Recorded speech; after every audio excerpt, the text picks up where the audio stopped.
meghalayapost.news. I would like to congratulate, in fact, the Chief Minister and his team, the ruling party.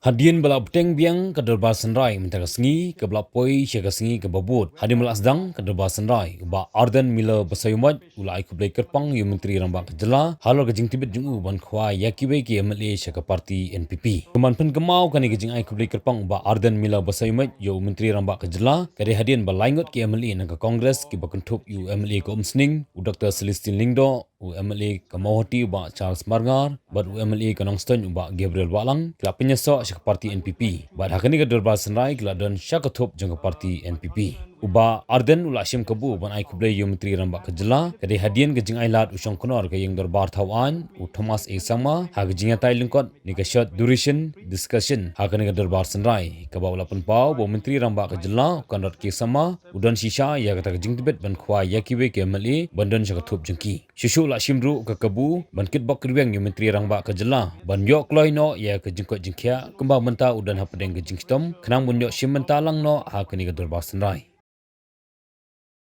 From the government. So, before I proceed with my submission, sir, in a lighter note, I would like to congratulate, in fact, the Chief Minister and his team, the ruling party, for having shown their fishing skill, whereby they have successfully managed to fish 3 MLAs from the site, and they are now on the other side, sir. So at the same time, sir, I would like to wish my best wishes and quick recovery for the Chief Minister so that he can attend the proceeding in this house. meghalayapost.news.